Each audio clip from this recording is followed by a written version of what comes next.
ஆதன் news நேயர்களுக்கு வணக்கம். நான் உதயாஸ்ரீ. தலைப்புச் செய்திகளை காணலாம். உத்தரப்பிரதேசத்தில் கும்பமேளா கூட்ட நெரிசலில் உயிரிழந்தோர் குடும்பங்களுக்கு பிரதமர் மோடி இரங்கல். காயம் அடைந்தவர்கள் விரைவில் குணமடைய பிரார்த்திப்பதாக வலைதளத்தில் பதிவு. ஈரோடு கிழக்கு தொகுதிக்கான இடைத்தேர்தல் வாக்குப்பதிவு எந்திரங்களில் சின்னம் பொருத்தும் பணி தொடக்கம். நகர்ப்புற வாழ்விட மேம்பாட்டு வாரியம் சார்பில் கட்டப்பட இருக்கும் 2400 அடுக்குமாடி குடியிருப்புகள் அடிக்கல் நாட்டினார் தமிழக முதல்வர் மு.க.ஸ்டாலின். புகழ்பெற்ற தோவாளை மலர் சந்தையில் பூக்களின் விலை 2.5 மடங்கு அதிகரிப்பு. மல்லிகைப்பூ கிலோ 1500 ரூபாய்க்கு விற்பனை. சென்னை ஈசிஆர் சாலையில் காரில் சென்ற பெண்களை இளைஞர்கள் துரத்திய சம்பவம். கிழக்கு கடற்கரை சாலையில் ரோந்து பணியை தீவிரப்படுத்த எதிர்க்கட்சி தலைவர்கள் வலியுறுத்தல். வரும் 1ஆம் தேதி ஓலா ஊபர் நிறுவனங்களுக்கு எதிராக ஓட்டுநர்கள் வேலை நிறுத்தம். வருமானத்தில் 25% கமிஷனாக கேட்பதாக புகார்.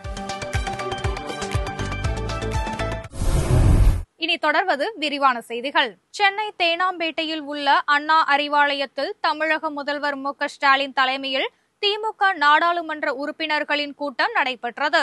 இதில் 32 நாடாளுமன்ற உறுப்பினர்கள் பங்கேற்றனர். வரும் 2ஆம் தேதி தொடங்கும் தமிழக பட்ஜெட் கூட்டத்தொடரை முன்னிட்டு முக்கிய விவாதங்கள் நடந்தன.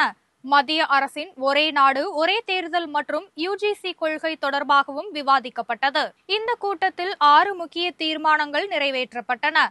அவற்றில் ஆளுநர் பதவி குறித்த கோரிக்கைகள், டங்ஸ்டன் கனிம சுரங்க திட்டம் ரத்து செய்யப்பட்டது மற்றும் தமிழகத்தில் தொன்மை கால இரும்பின் பயன்பாடு கூறிய தீர்மானங்களும் அடங்கும். மேலும் பல்கலைக்கழக மானிய குழுவின் வரைவு அறிக்கையை திரும்ப பெற வேண்டும், வக்ஃப் வாரிய சட்ட திருத்தத்தை திரும்ப பெற வேண்டும் என்பன குறித்தும் தீர்மானங்கள் நிறைவேற்றப்பட்டன. வக்ஃப் வாரிய சட்ட திருத்த மசோதாவை எதிர்த்து உச்சநீதிமன்றத்தில் வழக்கு தொடரப்படும் என திமுக எம்பி ஆர் ராசா தெரிவித்துள்ளார். திருத்தப்பட்ட வக்ஃப் வாரிய வரைவு மசோதாவுக்கு நாடாளுமன்ற கூட்டுக்குழு ஒப்புதல் அளித்தது. வரைவு மசோதாவில் திருத்தங்கள் மேற்கொள்ள எதிர்க்கட்சி உறுப்பினர்கள் அளித்த அனைத்து பரிந்துரைகளும் நிராகரிக்கப்பட்டன. இது தொடர்பாக டெல்லியில் செய்தியாளர்களிடம் பேசிய திமுக எம்பி ஆர் ராசா, வக்ஃப் வாரிய சட்டத்தில் காங்கிரஸ் அரசால் செம்மைப்படுத்தப்பட்ட பிரிவுகள் அனைத்தையும் திருத்தியுள்ளனர் என்று குற்றம் சாட்டினார்.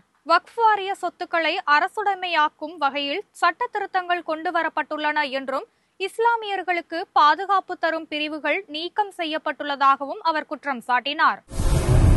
தமிழ்நாடு நகர்ப்புற வாழ்விட மேம்பாட்டு வாரியத்தின் சார்பில் 327 கோடி ரூபாய் செலவில் கட்டப்பட உள்ள 2404 புதிய அடுக்குமாடி குடியிருப்புகளுக்கு முதலமைச்சர் மு.க.ஸ்டாலின் அடிக்கல் நாட்டினார்.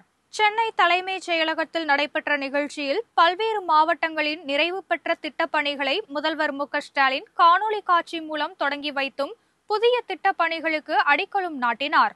சென்னை எழும்பூரில் கோ ஆப்டெக்ஸ் வளாகத்தில் 227 கோடி ரூபாய் மதிப்பீட்டில் கட்டப்பட உள்ள ஒருங்கிணைந்த வளாகத்துக்கு அடிக்கல் நாட்டிய முதலமைச்சர் விருதுநகர் மாவட்டம் சூளக்கரையில் சுமார் 15 கோடி ரூபாய் மதிப்பீட்டில் கட்டப்பட்ட கால்நடை தீவன தொழிற்சாலையை திறந்து வைத்தார். மீன் இறங்கு தளங்கள், மீன் விதை பண்ணைகள் உட்பட 10 முடிவுற்ற பணிகளை தொடங்கி வைத்த முதலமைச்சர் மு.க.ஸ்டாலின் நெல்லை மாவட்டம் கூடுதாழையில் 15 கோடி ரூபாய் மதிப்பீட்டில் தூண்டில் வளைவுடன் கூடிய மீன் இறங்கு தளத்திற்கும் அடிக்கல் நாட்டினார். ஆதி திராவிடர் மற்றும் பழங்குடியினர் கிராமங்களில் 1250 கோவில்களில் திருப்பணிகளுக்காக 62 கோடியே 50 லட்சம் ரூபாய் நிதியை முதலமைச்சர் மு.க.ஸ்டாலின் வழங்கினார். வேங்கை வயல் வழக்கு தொடர்பாக சிபிசிஐடி போலீசார் தாக்கல் செய்த குற்றப்பத்திரிகையை ரத்து செய்ய கோரி வழக்கின் விசாரணை அடுத்த மாதம் 1ஆம் தேதிக்கு ஒத்திவைக்கப்பட்டுள்ளது. புதுக்கோட்டை அருகே வேங்கை வயலில் பட்டியலின மக்கள் வசிக்கும் பகுதியில் உள்ள மேல்நிலை நீர்த்தேக்க தொட்டியில் அசுத்தம் செய்யப்பட்ட சம்பவம் தொடர்பாக சிபிசிஐடி போலீசார் விசாரணை நடத்தி புதுக்கோட்டை நீதிமன்றத்தில் குற்றப்பத்திரிகையை தாக்கல் செய்தனர். குற்றப்பத்திரிகையில் வேங்கை வயலைச் சேர்ந்த 3 பேர் மீது குற்றம் சாட்டப்பட்டு அவர்களது பெயர் இடம்பெற்றுள்ளது. இந்த குற்றப்பத்திரிகையை ஏற்கக்கூடாது என புதுக்கோட்டை வன்கொடுமை தடுப்பு சட்ட நீதிமன்றத்தில் விசிக மற்றும் குற்றம் சாட்டப்பட்டவர்கள் சார்பில் மனு தாக்கல் செய்யப்பட்டது. புகார்தாரரை சரியாக விசாரிக்காமல் தாக்கல் செய்யப்பட்ட குற்றப்பத்திரிகையில் பல்வேறு முரண்பாடுகள் இருப்பதால் சிபிஐ விசாரணைக்கு உத்தரவிட வேண்டும் என மனுவில் கோரிக்கை வைக்கப்பட்டது. இந்த மனு மீண்டும் விசாரணைக்கு வந்தபோது இருதரப்பு வாதங்களையும் கேட்ட நீதிபதிகள் வழக்கின் விசாரணையை அடுத்த மாதம் 1ஆம் தேதிக்கு ஒத்திவைத்து உத்தரவிட்டனர். இதனிடையே வேங்கை வயல் வழக்கில் பாதிக்கப்பட்ட மக்களையே குற்றவாளிகளாக சித்தரிக்கும் சிபிசிஐடி போலீஸ் மற்றும் தமிழக அரசை கண்டித்து புதுக்கோட்டை பேருந்து நிலையத்தில் காத்திருப்பு போராட்டத்தில் ஈடுபட முயன்ற விசிக மற்றும் கம்யூனிஸ்ட் கட்சியைச் சேர்ந்த 21 பேரை போலீசார் கைது செய்தனர்.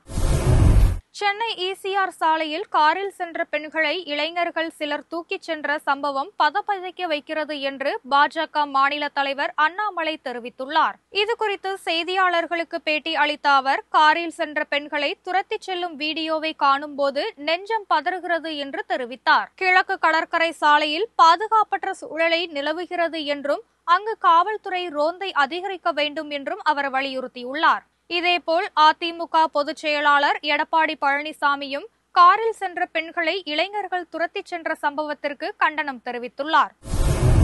அடுத்த மாதம் 1ஆம் தேதி முதல் ஓலா, ஊபர் நிறுவனங்களுக்காக ஆட்டோக்களை இயக்காமல் வேலை நிறுத்தத்தில் ஈடுபட உள்ளதாக ஓட்டுநர் சங்கங்களின் கூட்டமைப்பு நிர்வாகிகள் தெரிவித்துள்ளனர். அடுத்த மாதம் 1ஆம் தேதி முதல் ஆட்டோ கட்டணத்தை உயர்த்துவதாக ஆட்டோ ஓட்டுநர் சங்கத்தினர் அறிவித்திருந்தனர். இந்த நிலையில் ஓலா, ஊபர் நிறுவனங்களுக்கு ஆட்டோ ஓட்டுபவர்கள் வேலை நிறுத்தத்தில் ஈடுபட உள்ளதாக அச்சங்கத்தினர் அறிவித்துள்ளனர். ஓலா மற்றும் ஊபர் நிறுவனங்கள் 25% கமிஷன் தொகையாக கேட்பதாகவும் இதனை கண்டித்து இவ்விரு நிறுவனங்களுக்கும் எதிர்ப்பு தெரிவிக்கும் வகையில் அடுத்த மாதம் 1ஆம் தேதி முதல் ஆட்டோ ஓட்டுவதை நிறுத்தி வேலை நிறுத்தத்தில் ஈடுபட போவதாக அறிவித்துள்ளனர்.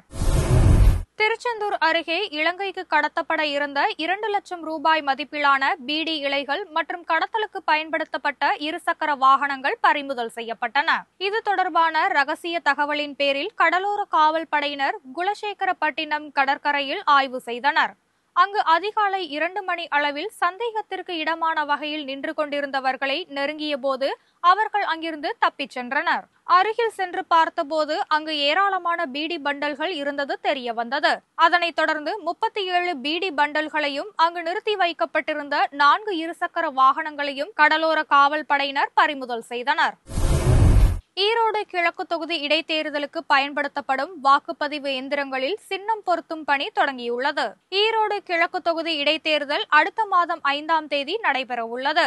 வரும் 8ஆம் தேதி வாக்கு எண்ணிக்கை நடைபெறுகிறது. இத்தேர்தலில் திமுக மற்றும் நாம் தமிழர் கட்சியிடையே நேரடி போட்டி நிலவி வருகிறது. சுயேட்சைகள் உட்பட மொத்தம் 46 பேர் தேர்தலில் போட்டியிடும் நிலையில் அவர்களது பெயர் பட்டியல் மற்றும் சின்னங்கள் கடந்த 20ஆம் தேதி ஒதுக்கப்பட்டு இறுதி செய்யப்பட்டது.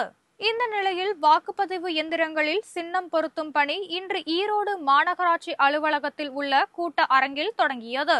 வாக்குப்பதிவு எந்திரத்தில் வேட்பாளர் பெயர் மற்றும் சின்னம் பொருத்தும் பணியில் ஈடுபடும் அலுவலர்களுக்கு உள்ளே செல்போன் கொண்டு செல்ல தடை விதிக்கப்பட்டிருந்தது. இடைத்தேர்தலில் 237 வாக்குச்சாவடிகளிலும் 20% கூடுதல் வாக்குப்பதிவு எந்திரங்களையும் சேர்த்து மொத்தம் 852 வாக்குப்பதிவு எந்திரங்கள், 284 கட்டுப்பாடு எந்திரங்கள், 308 விவிபேட் எந்திரங்கள் பயன்படுத்த உள்ளன.